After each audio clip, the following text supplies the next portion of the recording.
ফলি মাছ এই নামটা আসলেই সবার আগে যেটা হয় সেটা হলো কোপ্তা। কারণ ফলি মাছের কোপ্তা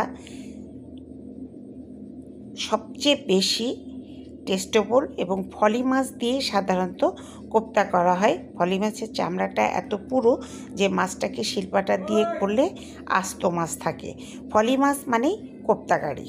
তো আজকে বেশ কিছু ফলি মাছ নিয়ে নিয়েছি সেটা কোপ্তাকারি করার জন্যে। আসসালামু আলাইকুম, আমি তাসলিমা মিলন বগুড়া থেকে আপনাদের সাথে। তো মাছগুলো আমি ধুয়ে বেছে খুব পরিষ্কার করে নিয়ে শিলপাটাতে খুব আস্তে আস্তে করে সমস্ত মাছ বের করে নিয়েছি।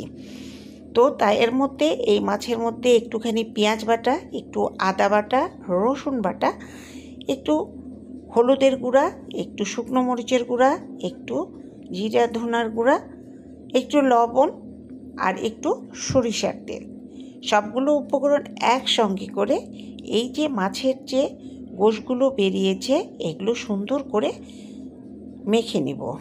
ফলি মাছের কিন্তু মাঝখানে যে অল্প একটু কাটা আছে সেটা অবশ্যই বের করে নেবেন।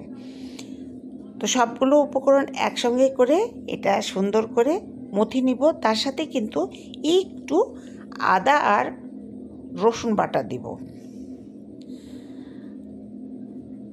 দেওয়ার পর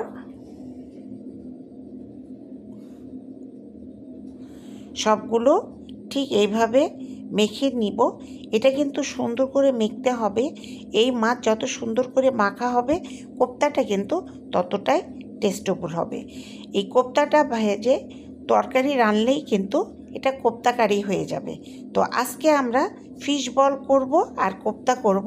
এই যে এরকম ছোট ছোট করে নিলে কিন্তু এটা ফিশ বল হয়ে যাবে। আর মশলার সাথে আপনি যদি কারি করেন তাহলেই কিন্তু ফিশ বল কারি বা কোপ্তা কারি হয়ে যাবে। কিন্তু আমরা এটা টোটালি আজকে ডিপ ফ্রাই করব। তার জন্যে আপনাদের আমি করে দেখাচ্ছি। আর আপনারা চাইলে এটা মশলা দিয়ে কারি করেও খেতে পারেন। সবগুলো মাছের ভিতরে ঠিক আগের মতন করে এই মাংসগুলো ঢুকিয়ে দিলেই কিন্তু আস্ত মাছ হয়ে যাবে।